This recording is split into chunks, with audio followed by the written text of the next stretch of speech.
जिज्ञासु मित्रों, बहुत बहुत अभिनंदन है आप सभी का इस कार्यक्रम में। और आज हम जिस विषय पर चर्चा करने वाले हैं वह बहुत ही महत्वपूर्ण विषय है। क्या जीव को कर्म की स्वतंत्रता है? क्या जीव को कर्म की स्वतंत्रता है? क्या जीव कर्म से स्वतंत्र है? वह अपने कर्म का चुनाव कर सकता है कि उसे ऐसा करना है या उसे वैसा करना है? प्रश्न ये है। कुछ लोगों का मानना है कि भाई जीव तो कर्म करने में स्वतंत्र है, कि जीव चाहे तो अच्छा करे, जीव चाहे तो बुरा करे, ये उसके हाथ में है, ये उसके वश में है, तो वो अच्छा कर सकता है।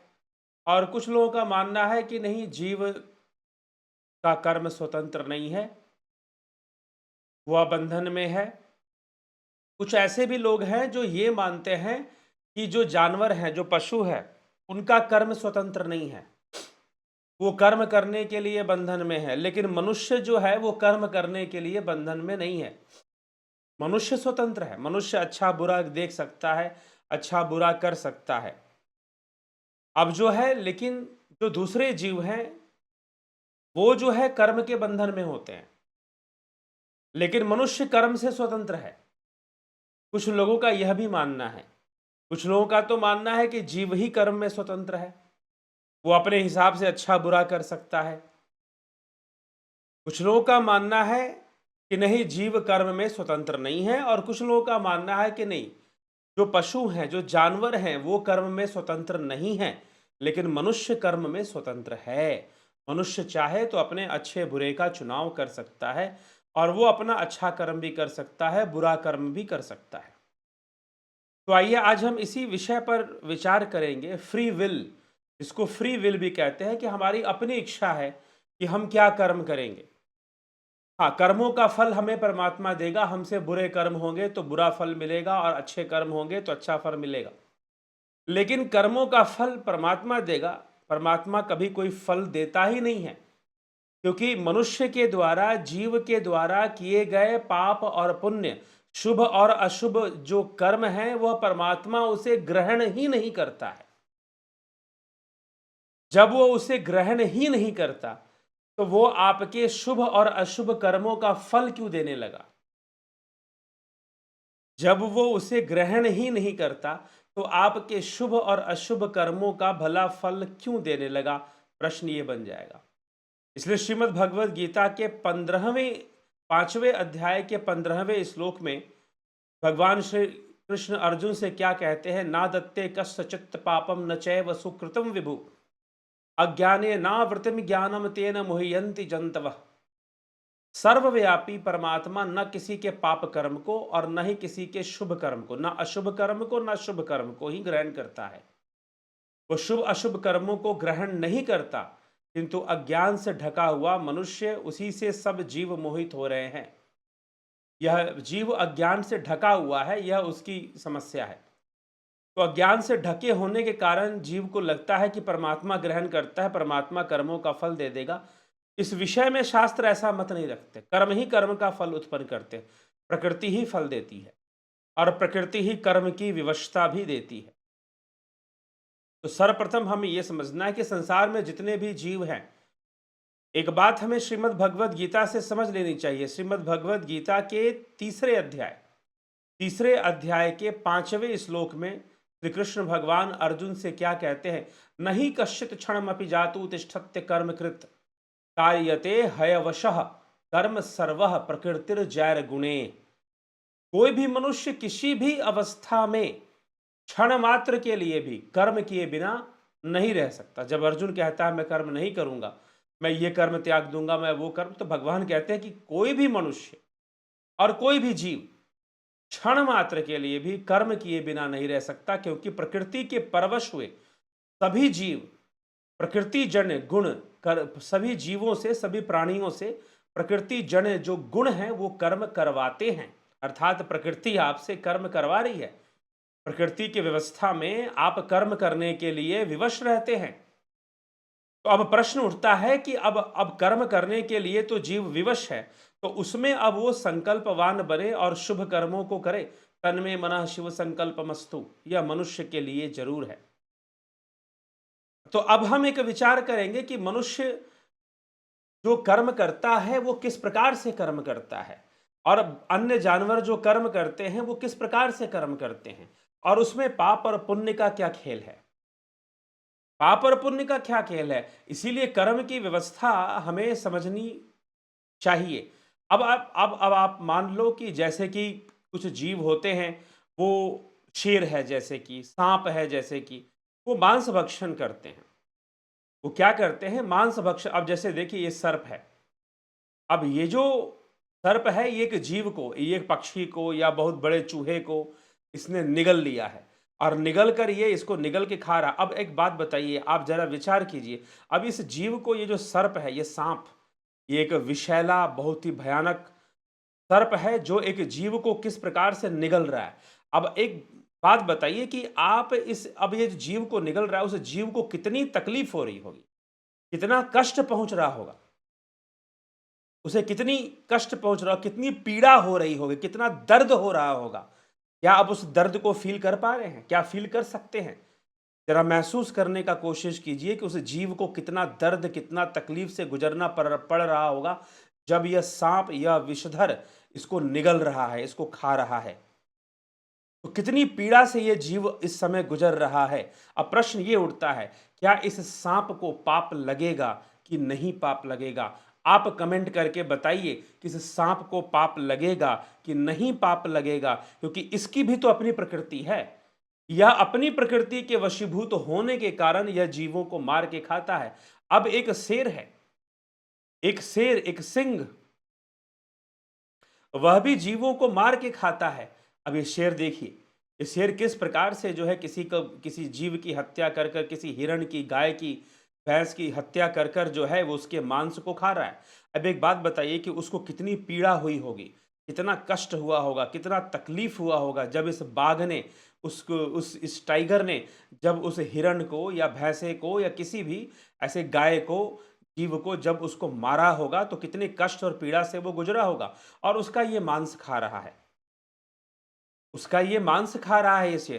तो अब एक प्रश्न उठता है कि जो किसी को पीड़ा दे रहा है, अब ये बाघ किसी को पीड़ा दे रहा है, तकलीफ दे रहा है, उसकी हत्या कर रहा है और उसे खा रहा है, तो ये पाप कर रहा है या पुण्य कर रहा है? ये सर्प किसी जीव को निगल रहा है तो पाप कर रहा है कि पुण्य कर रहा है? अब क्या है कि धर्म के मामले में ज्यादातर जो लोग हैं वो कंफ्यूज वाली अवस्था में रहते हैं, कंफ्यूज वाली अवस्था में रहते हैं और निर्णायक होते हैं। कंफ्यूज भी होते हैं और निर्णायक भी होते हैं, जजमेंटल भी होते हैं, और ये तीनों की तीनों मूर्खता के संकेत होते हैं। तुरंत किसी भी चीज को सही गलत के तराजू पे तौल देना, ये सही है ये गलत है, तुरंत हमने तौल दिया, without understanding the basic nature. मूल प्रकृति कैसे काम कर रही है, इस बात को समझे बिना हमने गलत और सही के तराजू पे तौल दिया। ठीक है। अब कुछ लोग इसमें से ये सीधा बोलेंगे कि भाई यह तो सांप की प्रकृति है तो सांप को पाप नहीं लगेगा, यह शेर की प्रकृति है तो शेर को पाप नहीं लगेगा। क्यों पाप नहीं लगेगा? इस बाघ को भला पाप क्यों नहीं लगेगा? ये किसी को पीड़ा देगा तो क्या इसको बदले में पीड़ा नहीं मिलनी चाहिए? क्या पाप नहीं लगेगा? क्या कर्म का बंधन नहीं बनेगा? यही सबसे बड़ी समस्या है, हम यहीं पर गलती करते हैं और इसी विषय को हम सही से समझते नहीं हैं। तो जीव को उसके कर्म का फल जरूर मिलेगा। एक बात ध्यान रखिए, चाहे कोई भी हो, चाहे आप अपना पेट भरने के लिए किसी को मार के खाओ, चाहे आप किसी भी कारण से मार के खाओ, किसी जीव को मार के खाओ, पेट भरने के लिए मार के खाओ, जैसे कि सांप एक जीव को निगल रहा है, तो जीव को पीड़ा तो हो ही रही है ना, तो पीड़ा तो वो उसे पहुंचा रहा है, तो उसको बदले में पीड़ा क्यों नहीं मिलेगी? यही कर्म का फल है, कर्म का फल जरूर मिलेगा, चाहे तुमने अपने पेट भरने के लिए किया। अब प्रकृति आपको विवश करती है कि तुम पाप करो और तुम पुण्य करो, प्रकृति की ही विवशताएं हैं सारी।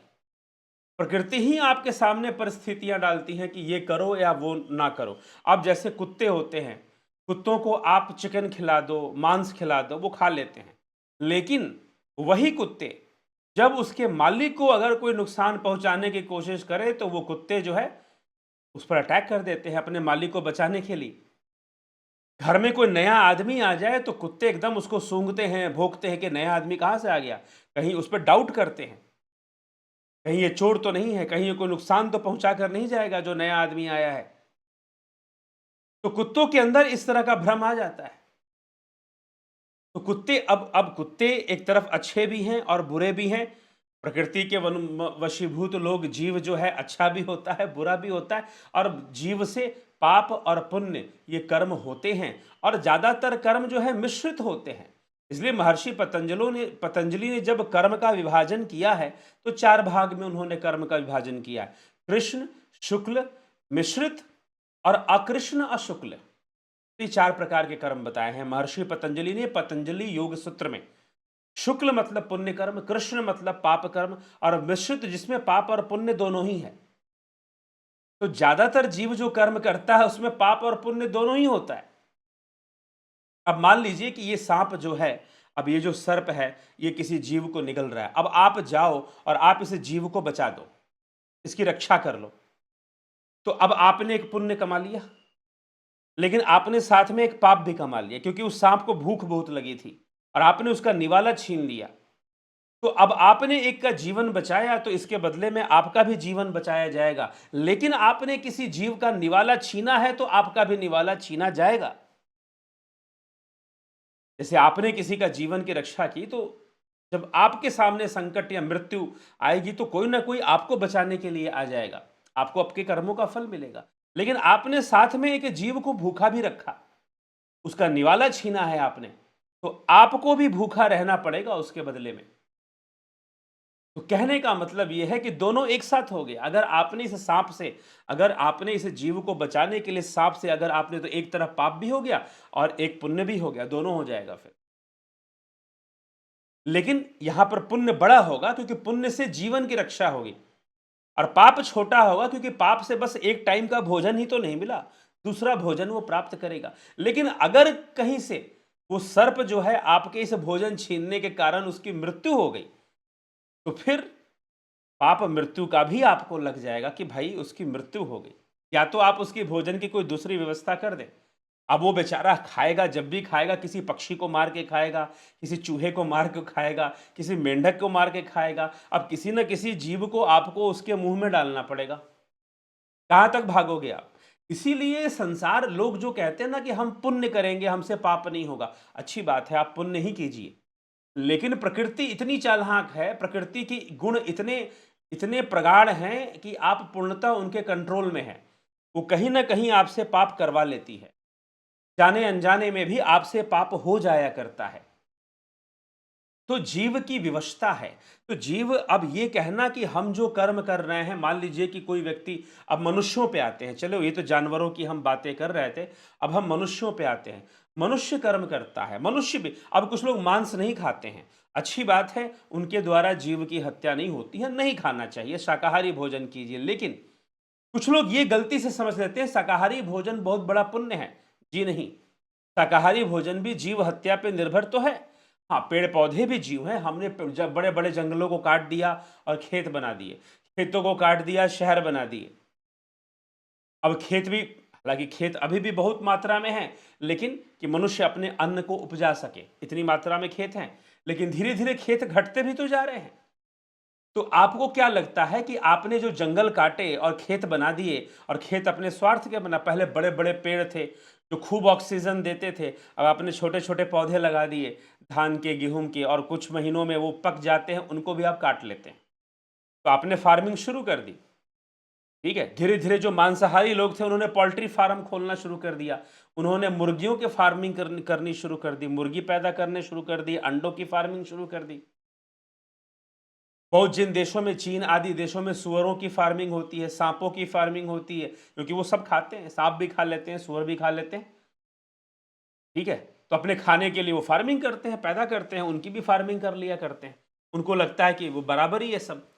लेकिन जीव हत्या जब होती है तो वह जो जीव है उसका कर्म तो आपको पड़ता है। लेकिन ये गलतफहमी मत रखना कि तुमने पेड़ पौधों को के फलों को खा लिया तो कोई पुण्य आत्मा बन गया। तुम उससे पुण्य आत्मा कुछ नहीं बने। हाँ, तुम एक बड़े पाप से बच गए, तुमने छोटा पाप कर दिया। बड़े पाप से बचकर, जैसे यहां पर भी बड़ा पाप छोटा पाप तो होता ही है। तो आपने जीव की रक्षा की तो आपकी भी रक्षा उसके बदले में जरूर की जाएगी। तो प्रकृति वैसे ही फल को उत्पन्न करेगी, जैसे आपने कर्म किए हैं वैसे ही प्रतिक्रियाएं उत्पन्न होंगी। तो अब जो यह जीव है यह प्रकृति के वशीभूत है। मनुष्य भी प्रकृति के वशीभूत होकर अनेकों कर्म करता है। प्रकृति के वश में मनुष्य अनेकों कर्म करता है, पाप भी करता है, पुण्य भी करता है। तो पहली शिक्षा तो यह है कि तुम पुण्य को बढ़ाओ। अगर तुम आध्यात्मिक मार्ग में भी सफल होना चाहते हो तो पुण्य का संचय ही अनिवार्य होता है। पुण्य को बढ़ाओ, तुम प्रकृति के वश में हो। अब थोड़ी सी स्वतंत्रता है, जहां तक फ्री विल की बात है। देखो, फ्री विल नामक कोई चीज नहीं होती। कोई स्वतंत्रता नहीं है मनुष्य की कि वो अच्छे कर्म करेगा कि बुरे का। हाँ, अच्छे कर्म और बुरे कर्म की स्वतंत्रता है, लेकिन कर्म की स्वतंत्रता नहीं कि वो कर्म नहीं करेगा। कर्म तो उसे करना है, प्रकृति तो उसे कराएगी। अब मान लीजिए कि मैं ये कहता हूं कि जितने भी कर्म हैं, चाहे पुण्य हो चाहे पाप हो, वो सब प्रकृति के वशीभूत ही हैं। उसे प्रकृति ही करवा रही है। उसे प्रकृति ही करवा रही है। कैसे करवा रही है? अब मान लीजिए कोई आदमी 3 दिन से उसे बेचारे को भोजन नहीं मिला। आपने पुण्य का काम किया और उस गरीब आदमी को, आपने भूखे आदमी को आपने भोजन कराया। अब भोजन कराया तो आपको क्या मिल गया? आपको मिल गया पुण्य, क्योंकि भोजन करने से उसने आनंद की प्राप्ति की। उसने आनंद की प्राप्ति की, उसने सुख की प्राप्ति की, उसे तृप्ति हुई, उसके शरीर का संचालन हुआ, क्योंकि आपने उसे भोजन कराया। उसे भोजन की आवश्यकता थी। वो गरीब था, उसके पास भोजन नहीं था, पैसे नहीं थे कि वो खरीद के खा सके, कहीं से उसे मिल सके, बना सके, तो नहीं थी व्यवस्था। तो आपने व्यवस्था कर दी, तो उसका भोजन हो गया, तो आपको मिला पुण्य। क्यों पुण्य मिला? क्योंकि आपने जो किया उससे उसे सुख की प्राप्ति हुई है। दुख नहीं मिला, उसे सुख मिला है। तो जब आपके कर्म से किसी को सुख मिलेगा तो आपका पुण्य बढ़ेगा, लेकिन आपके कारण जब किसी को दुख मिलेगा तो आपका पाप बढ़ेगा। यह प्रक्रिया चलती रहेगी। अब आपने पुण्य किया क्योंकि आपने उसे भोजन दिया, लेकिन यह भोजन करने की जो व्यवस्था है यह प्रकृति ने बनाया है। भोजन करने की विवशता जो है यह प्रकृति ने पैदा की है।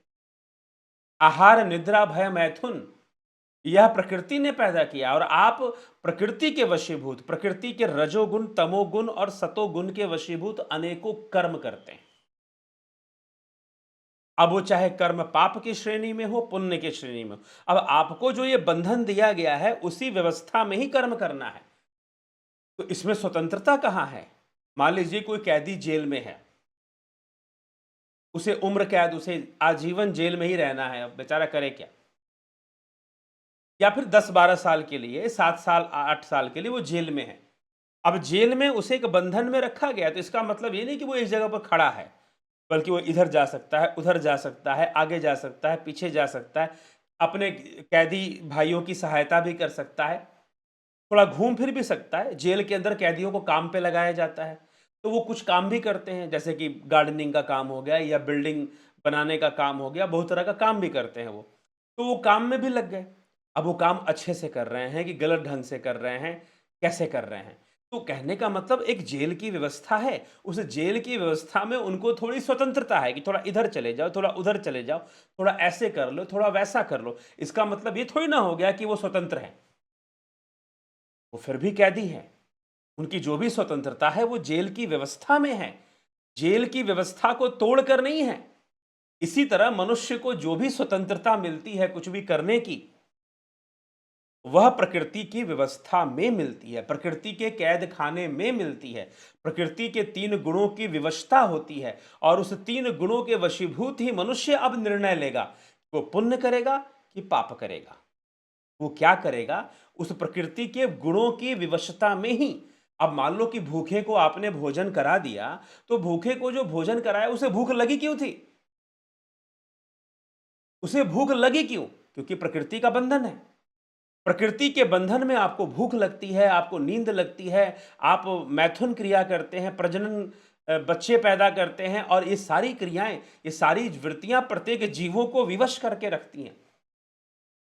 तो प्रकृति के गुण के अंदर रजोगुण, तमोगुण, सतोगुण आपसे राजनीति करवाते हैं, आपसे कुछ करवाते हैं, अब आपसे कुछ करवाते हैं। जब इस प्रकृति के खेल को, मनुष्य के सामर्थ्य क्या है? देखिए, मनुष्यता कब प्रमाणित होती है? मनुष्य भी पशु है। वायवीय संहिता शिव महापुराण में शिव कहते हैं कि जो बंधन में है वह पशु है, जो इंद्रियों के बंधन में है, जो तीन गुणों के बंधन में है, जो विकारों के बंधन में है, वो पशु ही तो है। तो तीन गुणों के बंधन में, सतोगुण रजोगुण तमोगुण के बंधन में रहने वाला जीव पशु ही कहलाता है, चाहे वो मनुष्य शरीर में क्यों ना हो। मनुष्य तब बनता है, मनुर्भव मनुर्भव, मनुष्य बनो, धर्मो ही तेषाम अधिको विशेषु धर्मेण हिना पशु भी समाना, आहार निद्रा भय मैथुनम च समान मेत पशु भी न रमान। कि आहार निद्रा भय मैथुन तो सभी जीवों में समान रूप से होती है, पशुओं में भी मनुष्य में भी, लेकिन जिसके अंदर धर्म ही अधिक है, जिसके अंदर धर्म ही विशेष रूप से है, वही मनुष्य है, बाकी सब पशु हैं। वो योग जिसके अंदर है, तो जिस मनुष्य को प्रकृति का खेल समझ में आ जाए, ये विवेक जो है ये मनुष्य के पास उपलब्ध है। इतनी क्षमता, संकल्प शक्ति की समझा, क्या अब कहा जाता है क्या सोचने समझने की शक्ति जानवरों में नहीं होती? बहुत अच्छे से होती है। सांप को पता है कि कब काटना है, वैसे आपको नहीं डसेगा जब तक आपका पैर उसके ऊपर नहीं पड़ेगा। आपने घर में अगर पालतू कुत्ते पाले हो तो पालतू कुत्तों को आप देखो, क्या उनके अंदर सोचने समझने की शक्ति नहीं होती? अगर नहीं होती तो अनजाने मनुष्य पे भोगते क्यों हो? कोई अनजाना मेहमान आप जाए आपके घर में, आप पे कुत्ते भोग पड़ेंगे उसके ऊपर, सूंघेंगे भोंकेंगे ताकि वो डरे, डराएंगे। क्यों क्यों करते हैं ऐसा? अगर उनके अंदर सोचने समझने की शक्ति ना होती तो ऐसा करते क्या? तो सभी जानवरों में भी सोचने समझने की शक्ति होती है। हम ये कह सकते हैं कि उनके सोचने समझने की शक्ति मनुष्य के बराबर नहीं होती। मनुष्य की संकल्प शक्ति विशेष होती है, इच्छा शक्ति विशेष होती है। इसलिए मनुष्य आकलन करता है, एकाग्रता का प्रयोग करता है और आकलन करता है, एनालिसिस करता है कि क्या चल रहा है प्रकृति में। लेकिन उनमें भी बहुत कम मनुष्य हैं जो ऐसे विवेकी होते हैं। ज्यादातर मनुष्य प्रकृति की विवशता में कर्म ही करते हैं। अब बहुत सारे मनुष्य हैं, चोरी करते हैं, डाका करते हैं, बलात्कार करते हैं। क्यों करते हैं? प्रकृति उन्हें कहीं ना कहीं विवश कर रही है। अभी तक वो अपने सोच विचार को, अपनी समझ को उस लेवल पर नहीं ले जा चुके, चेतना के लेवल पर नहीं ले जा चुके हैं। अभी तक वो नहीं सोचते कि मैं मजबूर क्यों हूं, मैं खाना खाने के लिए मजबूर क्यों हूं, ये प्रकृति मजबूर करती है ना भोजन करने के लिए। इसलिए योगी कहते हैं कि भोजन भी ना करना पड़े, तो ये बंधन से भी मुक्ति मिल जाए। लेकिन शरीर मिला है तो ये करना पड़ेगा। तो अब क्या है कि ये प्रकृति में यही सब चलता रहेगा, लेन देन चलता रहेगा, अच्छे बुरे कर्म होते रहेंगे, पाप कर्म होते रहेंगे, कर्मों का फल मिलता रहेगा, पुनरपि जननम पुनरपि मरणम लगा रहेगा।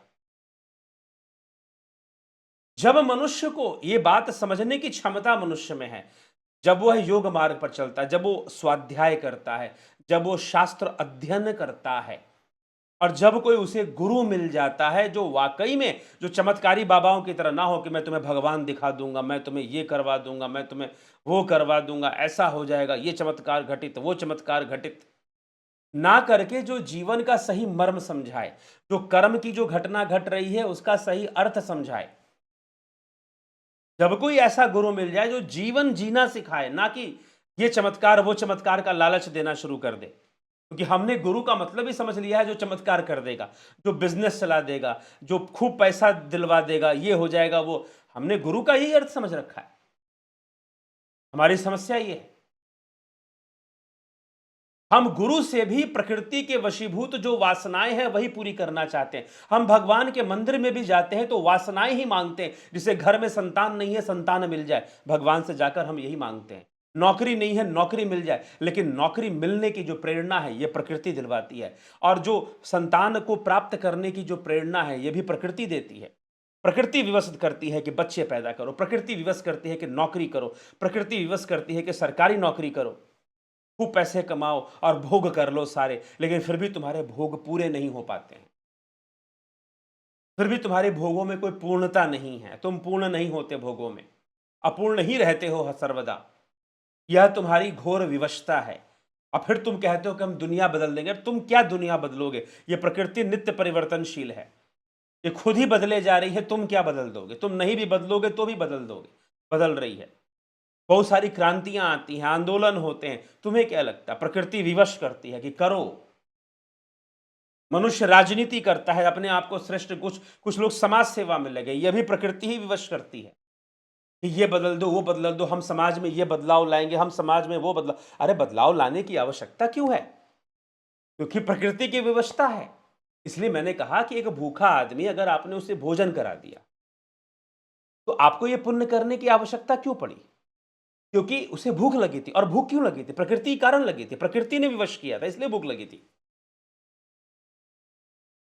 तो प्रकृति आपको बांधे हुए, तो अब आप देख लो, आपसे जो पाप हो रहा है वो भी प्रकृति करवा रही है, जो पुण्य हो रहा है वो भी प्रकृति करवा रही है। कितनी भी बड़ी समाज सेवा कर लो, करवा तो प्रकृति ही रही है।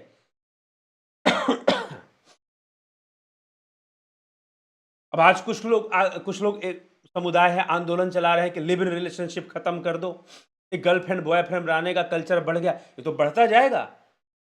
आज से 25 साल पहले कोई लव मैरिज करता था, पूरे जिला में शोर होता था, अरे लव मैरिज कर लिया। आज तो आपके पड़ोस वाला कोई कर ले, आपको कोई आपत्ति नहीं है। हाँ, चल रहा है, दुनिया में ऐसे ही चल रहा है, क्या किया जाए अब? बदल दोगे? प्रकृति प्रकृति ने रिश्ते बनाए हैं और वो बना के रहेगी। 25 साल में तुम जब नहीं बदल गए, 25 साल में जमाना, समाज कहां से कहां पहुंच गया, भारतीय समाज। अब तुम इसे पतन मानते हो, क्या मानते हो? तुम्हारे देखने का दृष्टिकोण है। मैं ज्यादा इन पर विचार ही नहीं करता हूं। मैं तो लोगों को समाधान देता हूं, संपूर्ण समाधान। संपूर्ण समाधान। इस कर्म बंधन से निकलने की यात्रा करो, क्योंकि कुछ रखा नहीं इसमें। घूम फिरकर वही पहुंच जाता है जीव बार बार। पुनरपि जननम पुनरपि मरणम, भोगों को भोगता है, आता है, भोगों को भोगता है, मरता है, बच्चे पैदा करता है, और ये करता है, वो करता है, और फिर खाना है, पीता है, बस ऐसे ही।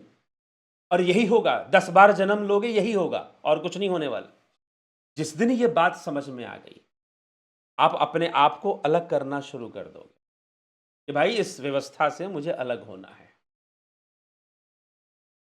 मुझे नहीं फंसना है, मुझे मोक्ष चाहिए। मैंने देख लिया प्रकृति का खेल। इस जन्म में भी वही लगा हुआ है, दोबारा जन्म लेंगे वही चीजें फिर हावी हो जाएंगी, क्योंकि शरीर के कारण वही चीजें हावी होने वाली, दूसरी चीज क्या हावी हो जाएगी? तो अब निकलने का जब मार्ग ढूंढोगे, तो निकलने का मार्ग योग है। वही योग कृष्ण अर्जुन को दे रहे हैं, वही योग पतंजलि योग सूत्र में भगवान पतंजलि बता रहे हैं। तो ऋषि पतंजलि को भी भगवान कहा गया है, ये जरूर आप समझ लेना। ठीक, शेषावतार उनको माना गया है। तो इसलिए महर्षि पतंजलि ने जो योग विद्या दी, इस व्यवस्था से मुक्त होने की विद्या दी। यह जो प्रकृति के 3 गुणों की व्यवस्था है, इससे कैसे मुक्ति प्राप्त करनी है। क्योंकि मिल गया तो सब कुछ खत्म, फिर ना भूख, ना निद्रा, ना भय, ना मैथुन, न रजोगुण, न तमोगुण, न सतोगुण, सबसे मुक्ति। नहीं तो जब तक तुम इस व्यवस्था में हो, तुम या तो पाप करोगे या तो तुम पुण्य करोगे। अब कोई व्यक्ति ये कहे कि मैं सारी जिंदगी पुण्य करूंगा, एक भी पाप नहीं करूंगा, प्रकृति ऐसा होने नहीं देगी। प्रकृति ऐसा होने नहीं देगी कि आप सारे पुण्य करोगे और एक भी पाप नहीं करोगे। हाँ, कुछ लोग कहते हैं कि हमने तो आज तक एक दिन एक चींटी भी नहीं मारा है अपने आप से, ना जाने कितनी चींटियां मर गई तुम्हारे द्वारा। तो कर्म तो अनजाने अनजाने में हो गए, तो जाने अनजाने में कई दुख और पीड़ा आपको मिल जाते हैं। जाने अनजाने में हमें कई पीड़ाएं मिलती हैं कि नहीं मिलती हैं? तो इसीलिए यह सब व्यवस्था प्रकृति का है। अब उसमें आप स्वतंत्रता नामक कोई चीज़ नहीं। जो स्वतंत्रता आपको थोड़ी बहुत दिखाई भी देती है, जिसको कि आप कहते हो कि मेरी इच्छा है कि मैं पाप करूं या पुण्य करूं। जी हाँ, मैं चाहता तो वहां चोरी कर लेता, लेकिन मैंने चोरी नहीं किया, मैंने उनका पैसा वापस कर दिया, मैंने पुण्य किया, ये मेरी कॉन्शियस डिसीजन था। अरे कोई तुम्हारा अपना फ्री डिसीजन नहीं था इसमें। तुम्हारी जो भी डिसीजन तुम्हारे चल रहे हैं वो बिल्कुल उस कैदी की भांति है, जो कैदी कैद खाने के अंदर है। लेकिन कैद खाने के अंदर थोड़ी स्वतंत्रता है कि इधर चला जाए उधर चला जाए, लेकिन वो सब कैद खाने की व्यवस्था में है। वैसे जो भी तुम निर्णय लेते हो कि मैं पाप में ये कर्म करूंगा, मैं वो कर्म करूंगा, सबके सब प्रकृति की व्यवस्था के अंदर है। उन सबको प्रकृति ही निश्चित कर रही है। तुम्हें तुम्हें ये आया कि चलो तुमने कर्मों के साथ खेलना शुरू कर दे, चलो हमें कर्मों का फल मिलता है, तुम ऐसे कर्म करें जिससे कि शुभ फल मिले। इसलिए पुण्य भी तो बंधन है, क्योंकि वहां पर भी तो तुम्हारी आशाएं टिकी हुई हैं। कि हमें ये फल मिलेगा, तो बंधन तो है ना कि हमने ऐसा कर्म किया है तो हमें ऐसा फल मिलना चाहिए। इसलिए पाप पुण्य ये सभी बंधन है प्रकृति की व्यवस्था में। तो इसीलिए 3 गुणों से परे तो देवता भी नहीं है, तो मनुष्य क्या होगा?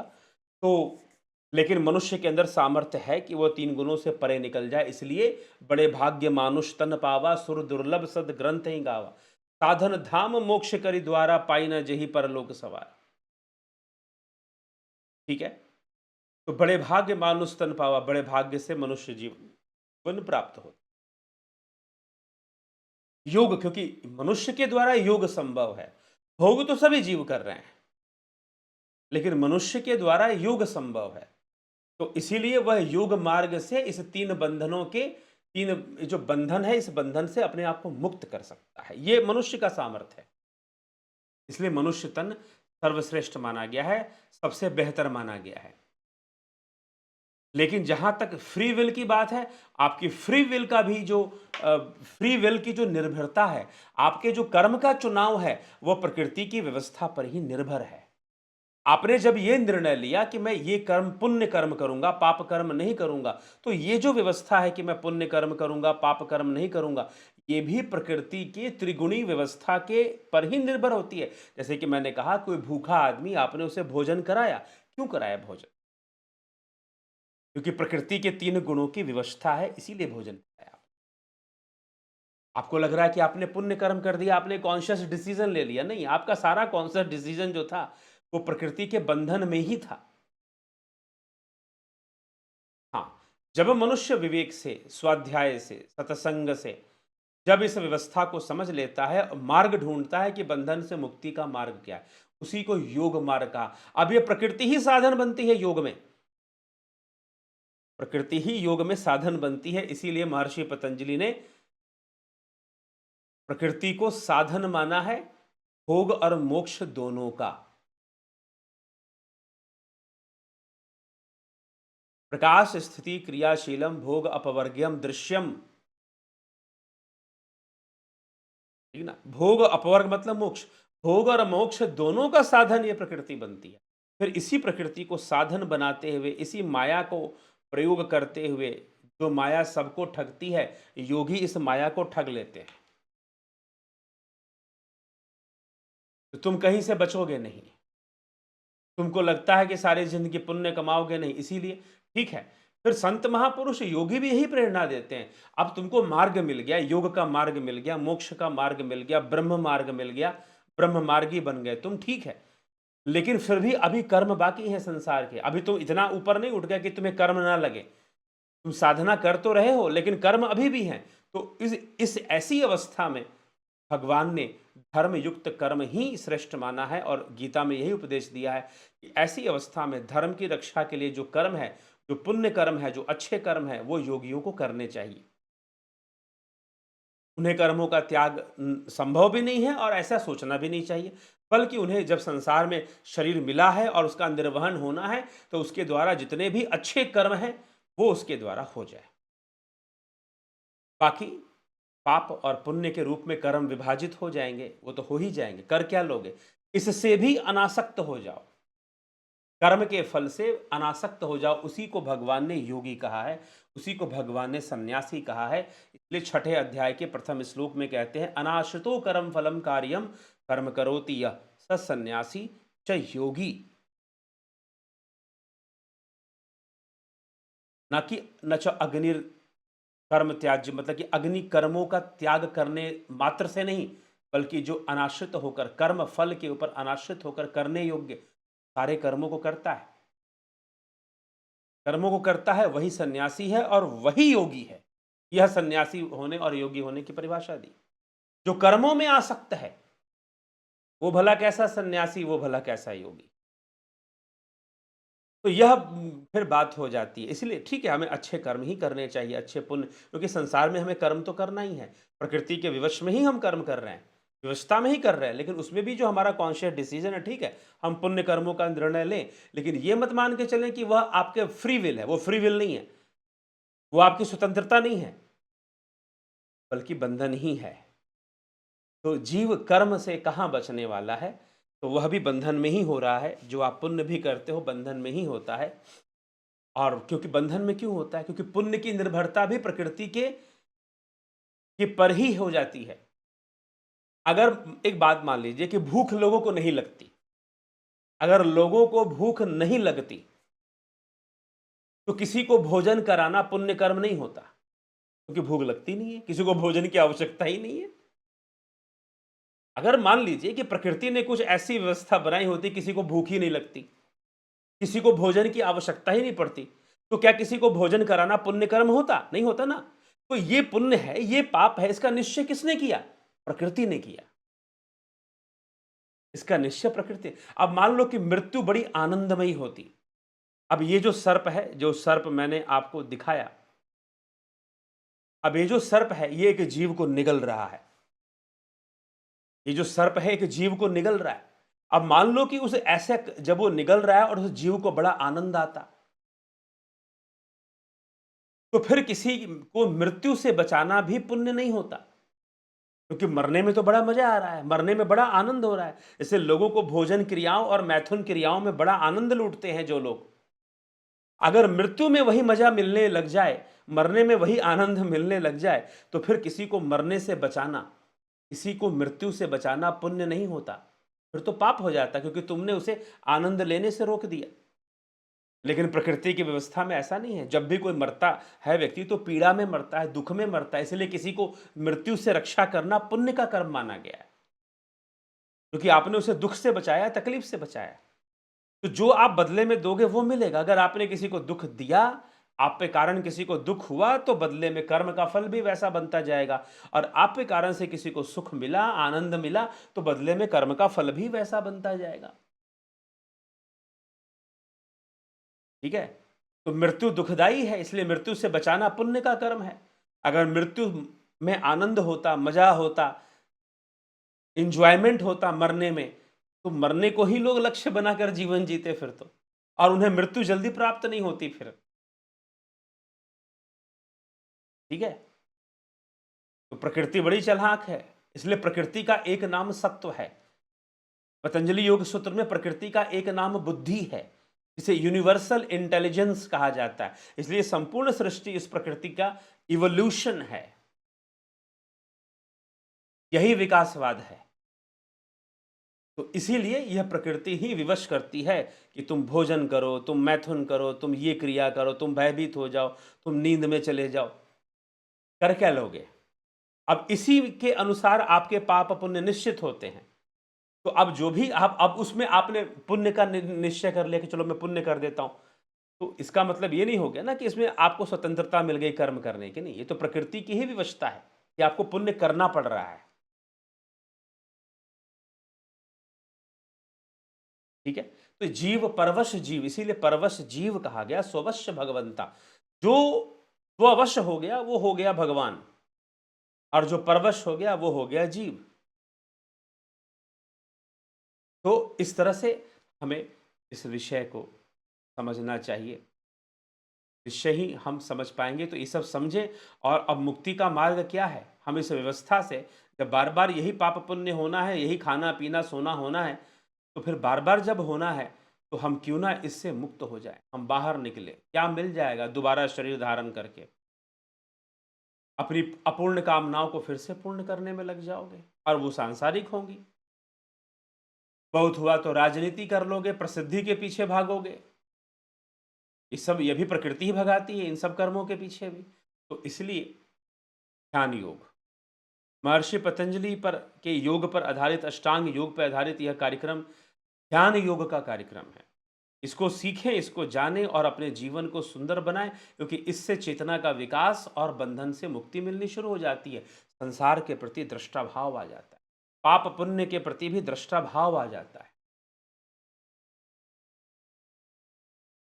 पाप पुण्य के प्रति भी दृष्टा भाव आ जाता है। तो यह दृष्टा भाव हमें लाना चाहिए, और फिर हमें धर्मयुक्त सारे कर्म करने चाहिए। अब अर्जुन का कर्म देखो कैसा है। अर्जुन कह रहा है कि मुझे पाप लगेगा, मेरे पितामह हैं, मेरे गुरुजन हैं। जी हाँ, कृष्ण ने नहीं कहा कि पाप नहीं लगेगा, पाप लगेगा, लेकिन तू निष्काम भावना से कर्म कर। क्योंकि निष्काम कर्म मुक्ति का साधन है, मोक्ष का साधन बनता है। इसीलिए मनुष्य तभी मनुष्य बनता है जब वो मोक्ष मार्गी बनता है, जब वो ब्रह्म मार्गी बनता है, जब वो योग मार्गी बनता है। नहीं तो साधारण जीवों की तरह बस उसके पास थोड़ी सी बुद्धि ज़्यादा है, सोच समझने की शक्ति, सोचने की समझने की शक्ति जानवरों में भी है, लेकिन मनुष्य के अंदर थोड़ा सा ज़्यादा है। और मनुष्य मनुष्य में भी अंतर दिखाई दे, कुछ मनुष्यों के अंदर कम तो कुछ मनुष्यों के अंदर विशेष है। तो ये सारी चीज़ें चलती रहती प्रकृति की व्यवस्था में। तो हमें इन सभी चीज़ों को समझना है, क्योंकि हम मनुष्य हैं और योग योग मार्ग पर चलने से ही मनुष्यता प्रमाणित होती है और कोई मनुष्य बनता है। इसलिए योग करें, ध्यान योग करें। प्राकृतिक चिकित्सा का भी कोर्स होता है, शारीरिक स्वास्थ्य के लिए होता है। विश्व दर्शन का अद्भुत कोर्स है, इसका अवश्य अवश्य लाभ उठाएं। फिर